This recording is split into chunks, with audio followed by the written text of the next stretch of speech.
부모님이 혹은 내 자식의 행동이 도저히 이해가 되지 않으신가요? 주변 사람들과 소통에 문제를 겪지만 이야기를 해보려 해도 계속 꼬여만 가시나요? 좀 더 나은 삶을 살고 싶지만 별다른 돌파구를 찾지 못하고 계신다고요? WPI 워크샵에서 자신을 알고 주변 사람을 이해하고 삶의 방향성을 확인하여 더 나은 삶을 살아가세요. 상담가로서 커리어도 개발하고 삶의 지혜와 이해를 얻어가실 수 있습니다. 듣기만 했던 WPI에서 벗어나 워크샵을 통해 WPI를 배우고 유용하게 활용해보세요. 9월 28일 WPI 워크샵이 열립니다.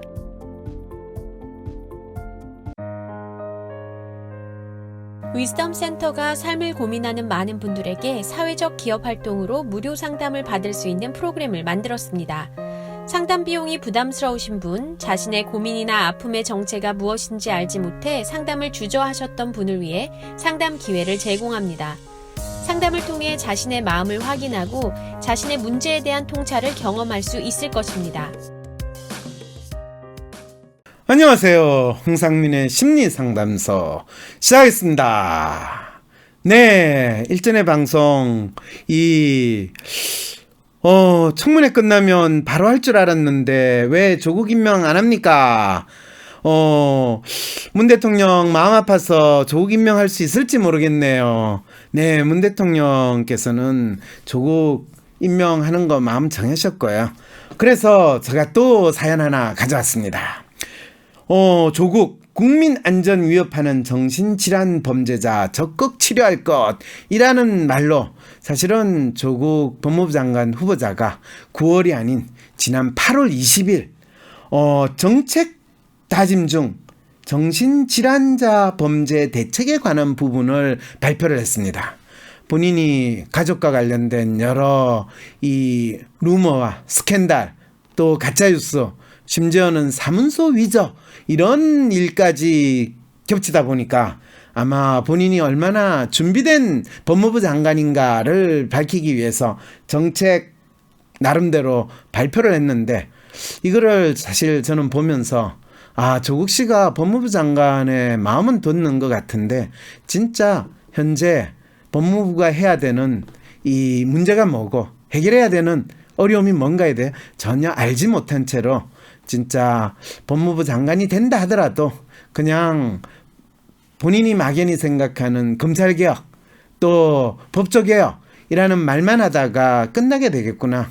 우리 문재인 대통령이 참 큰 기대를 가지고 이 장관이 임명했지만 진짜 어떻게 보면 무능한 장관이 됐다라는 것을 또 보여줄 가능성이 크겠구나라는 생각이 들었습니다. 아니 지금 아직 공식적으로 임명도 안 됐는데 당신 지금 법으로 걸린 게 많은 당신 같은 사람이 지금 초치고 있으면 당신은 어쩌자는 거야? 이렇게 또 어떤 분이 저를 걱정하는 댓글을 올릴 수도 있을 것 같은데 왜 그러냐면요. 여러분 법무부 장관 후보자 조국이 국민들께 드리는 다짐 이 내용을 한번 보십시오. 범죄를 반복하는 정신질환자를 국가가 적극 치료하여 국민들이 불시에 범죄 피해를 입는 일이 없도록 하겠다. 이렇게 이야기하면서 정신질환자들에 의한 범죄 피해 증가 1. 최근 진주 방화 살인사건 등 불특정 다수인을 상대로 불시에 저질러지는 정신질환자에 의한 강력 사건이 국민들 일상의 안전을 위협하고 있음. 그동안 정신질환을 앓고 있는 사람들이 범죄를 반복해서 저지르게 되는 근본 원인을 정확히 파악하고 그에 대한 확실한 대책을 마련하는 데 부족한 점이 있었던 것은 아닌지 다시 점검해 볼 시점이다 라고 이야기하면서 정신질환자에 대한 범죄 피해 증가를 본인이 나름대로 정신질환자 치료를 좀 제대로 하겠다라는 걸로 법무부 장관이 이야기를 했는데 아니 지금 이 보사부 장관도 아니고 보건복지부 장관도 아닌데 본인이 정신질환자 치료를 내세우면서 범죄를 반복해서 저지르는 근본 원인을 정확히 파악한대요. 그것도 정신질환. 여러분 정신질환을 앓고 있는 사람들이 범죄를 많이 저지를까요? 일반 정상이라고 하는 인간들이 범죄를 많이 저지를까요? 놀랍게도요. 정신질환자가 범죄를 저지르는 비율보다 정상이라고 하는 사람들이 저지르는 범죄가 훨씬 그 빈도가 많습니다. 그런데 사람들은 반대로 생각을 하고 있다는 이 놀라운 거, 그것이 바로 우리가 정신질환자라고 이름 붙인 그 사람들에 대해서 가지는 편견과 잘못된 인식이라는 거죠. 아니, 법무부 장관 되는 사람이 그 정도 기본적인 상식과 인간에 대한 인식이 없다라는 사실을 스스로 이렇게 정책 다짐이라고 내는 이런 황당한 일이, 그리고 이거에 대해서 진짜 국회 청문회에서 어떤 인간도 언급을 하지 않는 걸 보면서 이 나라 진짜 웃기는 나라다라는 생각을 하게 되는 거거든. 그 다음에 더 웃기는 거는 치료를 통한 정신질환 범죄 예방이래요. 그러면서 뭐라고 주장을 했냐면요, 고위험 정신질환을 앓고 있는 재판 중 피고인이나 치료 명령 없이 수용된 수용자에 대해 치료 명령을 청구하거나 치료받는 것을 조건으로 가석방하는 법 제도 개선을 추진하겠음. 이거는요, 진짜 고위험 정신질환을 앓고 있다라는 것이 어떤 의미가 있는지에 대해 전혀 이해하지 못하고 그거를 국가 권력으로 제대로 그 사람들을 뭐 더 이상 말하지 않겠습니다.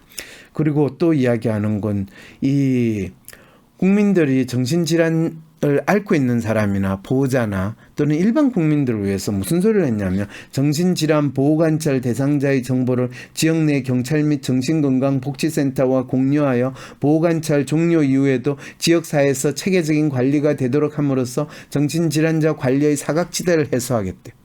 이거는요, 법무부나 정신질환을 관리하는 이 여러 공공기관이 지금 자신들이 문제가 뭔지를 전혀 모르고 있다는 것을 반복해서 알려주고 있습니다. 그리고 이거에 대해서 8월 28일 민변이 조국 후보자의 범죄를 반복하는 정신질환자 정책 공약에 대한 입장회가 성명을 통해서 조국 후보자의 정책 공약을 비판을 했습니다. 이유는 정신장애인을 혐오하고 차별을 조장한다라고 이야기를 합니다. 노무현 논두렁식의 심리학자가 알려두었다면서요? 그런 가짜뉴스를 누가 그런가요? 저가 그런 걸 한치 않았다는 건 여러분 아시겠죠? 그러면 저 말고 또 어떤 심리학자가 했으면 그 심리학자의 탈을 쓴, 이름을 쓴 멍청한 인간이거나 또는 이 권력의 앞잡이, 그거는 대한민국에서 권력의 앞잡이로는 심리학자, 경제학자, 정치학자, 모든 학자는 검찰만 권력의 앞잡이나 멍멍이 역할을 하는 것이 아니라 이 학자라는 사람들도 권력에 이 앞장서 가지고 열심히 달려드는 나라에서 그거 가지고 뭐라고 하면 안 되죠. 그리고 심리학자가 제대로 했으면 그런 말을 만들어 내지 않았겠죠. 그런데 어쨌든 간에 조국 후보자가 이 정신질환자 정책 공약을 낸 거에 대해서 민변이 그거에 대해서 성명서를 발표했는데, 조국 후보자의 정책 공약이 정신장애인에 대한 잘못된 편견을 확산시키는 등 혐오와 차별을 조장한다는 점에서 깊은 우려를 표한다. 정신장애인의 범죄율이 일반인보다 훨씬 낮음에도 후보자는 최근에 발생한 특정 사건만 거론하며 정신장애인의 강력범죄 사건이 일상의 안전을 위협하는 요인이라고 언급했다. 법무부 장관은 국가인권주무부처의 장이기도 하다. 정신장애인을 사실상 우범자와 덩치에 관리하겠다는 이번 공약은 법무부 주도로 작성된 제3차 인권정책 기본계획의 내용에도 미치지 못한다. 향후 인사청문회 등에서 이에 대해 해명할 것을 촉구한다. 다행스럽게도 조국 후보자를 위해서 딸과 부인의 일로 가지고 해명하는 것만으로 충분하다고 여겼는지 여당 야당 국회의원들이 이거에 대해서 묻지 않았던 건 조국 후보자를 참 열심히 도와줬다라고 이야기를 할 수 있겠죠. 근데 여기에서 사실은 댓글이나 황심서 오픈 단톡방에 많은 분들이 이 의견을 주셨어요. 왜 정신분열증 환자, 난민에 대해서 사람들이 포비아 수준으로 느끼고 또 언론도 혐오를 조장하는 듯이 보도할까요? 그것이 바로 우리 사회에서 언론이라는 것은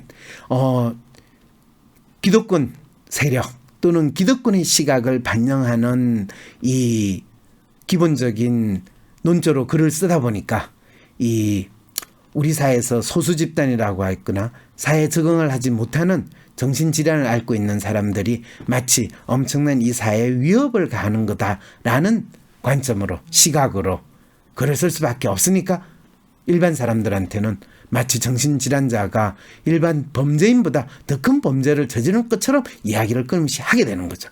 그래서 어떤 사건이 일어나서 조금 이해가 안 되는 사건이면 그 사건이 제대로 어떻게 해서 일어났는가를 알아보려고 하기보다는 마치 조현병 환자, 우울증 환자 또는 분노 조절 장애 이런 엉터리 정신병 이름을 그냥 갖다 대기만 하면 마치 그 범죄가 이유를 충분히 알았다는 듯이 만들어내는 게 우리의 언론의 수준이다라고 생각을 하시면 됩니다.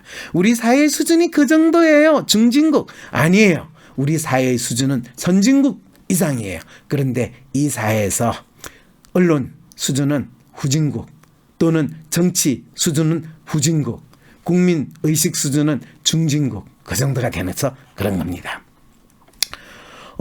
정신질환이 위험한 게 아니라 이런 몰아가기가 더 위험하다. 그리고 더 놀라운 거는요. 실제로 정신질환이라고 하는 것이 마음의 병인데 그 마음의 병을 의사들이 무조건 내의 이상 예, 이 돌대가리가 문제라고 하는 그런 걸로 돌리고 마치 뇌나 신경의 문제 때문에 일어난 것처럼 국민들을 속이고 또 그러면서 마음의 아픔 자체 마음이 뭔지를 모르면서 약으로 그냥 인간의 몸을 컨트롤하겠다 조절하겠다라는 그 마음으로 이 마음의 아픔을 가진 사람들을 치료를 하겠다고 나서는 상황이 되다 보니까 우리 모두 그냥 정신과 약물 중독 상황으로 지금 가고 있는 것이 이 나라의 정신질환자 치료하는 유일한 방법처럼 내게 되는 그 놀라운 이 대한민국의 의료진 특히 정신의학에 종사하시는 분들의 멘탈리티 정신이 저는 더 걱정이 됩니다. 한국 사회가 만들어낸 사회 문제라고 생각해요. 맞아요. 대한민국이 미친 나라 미친 사회는 분명한데 이 미친 거를 어떻게 해결할 건가? 그거 미쳤을 때 내 마음이 아파요. 내 마음이요. 왜 아픈지를 알려고 하기는 보다는 약 먹고 그냥 팍 조용히 있어. 깨끗해져. 이런 마음으로 그냥 약 먹고 때려주고 이런 식으로 그 문제를 부정하고 또 알려고 하지 않으니까 지금 법무부 장관 되는 사람이 그만한 능력이 있는가 없는가 그거를 따지기 전에 오죽했으면 참 웃겨요. 자식들한테 엄마가 표창장 만들어줬는데 교수 엄마가 자식을 위해서 표창장 만들어준 게 사문서 위조래요. 네, 사실 사문서 위조 저도 사문서 위조 한 경험이 있습니다. 어떤 경험요? 옛날에 우리 대학교 다닐 때요. 저 다녔던 대학이 위치가 저 신림동 있잖아요. 근데 한 번은 제가 이 토플이라는 거를 이 시험을 봐야 되는데 토플이 어떻게 되는지 뭔지 모르겠는 거예요. 그래서 저기 연세대학교에서 토플 강의를 그때 한다고 해가지고 유학은 가야 되겠고 그래서 토플 강의를 해야 되는데 이 신림동에 있는 하숙집에서 연대까지 신촌으로 가는데 그때 버스로 거의 1시간 반 정도 걸렸던 것 같아요. 그리고 거기서 토플 강의만 듣고 다시 온다. 이거 도저히 여름방학 때 일이었는데 시간이 너무 많이 걸려가지고 안 되겠더라고.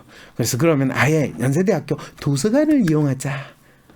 그래서 연세대학교 도서관에 들어가려는데 서울대생이 연세대 도서관에 못 들어가잖아요. 그러니까 연대 다니는 친구하고 서로 우리 서로 자기 학교 도서관에 들어갈 수 있도록 우리 학생증 도서관 출입증을 어떻게 만들어주면 안 될까? 그래가지고 그 친구가 놀랍게도 출입증을 어떻게 만들어줬어요. 저 출입증을 저 사진 쫙 붙여가 딱.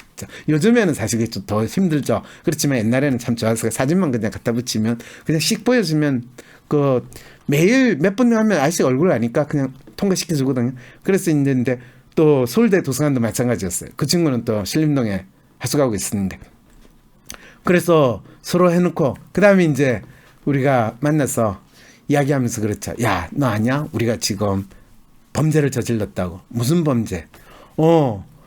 상민 너는 지금 연세대학교 이 출입정을 지금 만들었으니까 넌 사문서 위조야. 그러면 너는 공문서 위조네? 서울대학교는 국립대니까. 그래서 저도 어린 시절에 사문서 위조죄를 했는데 그거는 지금 사로 변호사한테 물어봐야 되는데요. 그게 시효가 아직도 남아있는지 아니면 지났는지. 네. 그래서 정신질환자 치료는 심리상담가의 영역 아닌가요? 법무부 장관이 관여할 문제인가요? 네. 대한민국 법무부 장관이 관여할 일이 뭔지 지금 대한민국 법무부도 제대로 모르고 있다는 것을 잘 알려주는 또 다른 사례가 되는 거죠. 일반인이야 약에 대한 선택권이 있지만 위험인물로 딱 지키면 무조건 평생 약을 먹겠군요.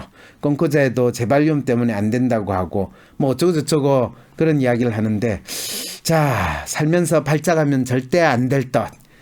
재수 없으면 강제로 약 먹어서 평생 약밥으로 먹고 살겠네요.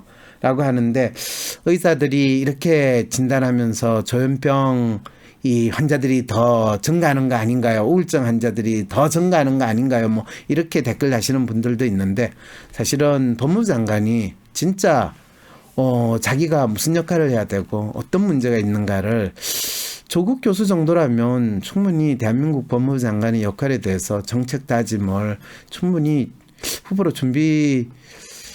임명되기 전에 준비할 수도 있었을 텐데 그런 걸 보지 못한 것이 단지 아쉬울 뿐입니다. 그렇다고 해서 조국 후보가 임명이 안 될 것이냐? 저는 곧 임명이 될 거라고 생각을 하면서 다음 방송 기다려주세요.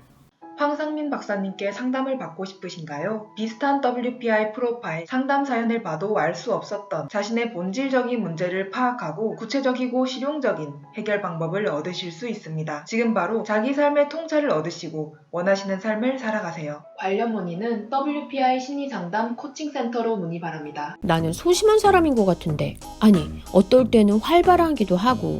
나도 모르겠는 나의 진짜 마음을 밖으로 꺼내서 눈으로 볼 수도 없고 어떻게 해야 진짜 내 마음을 확인할 수 있을까요? 내 마음의 MRI, WPI 검사를 해보세요. WPI는 대한민국 대표 심리학자 황상민 박사님이 10여 년간 연구 개발한 성격과 라이프 스타일의 과학적인 진단 방법입니다. 내 마음을 비춰주는 마음의 거울 WPI. 내가 어떤 사람인지 지금 알아보세요. WPI 검사는 인터넷 검색창에 황상민의 심리연구소를 검색해서 할 수 있습니다.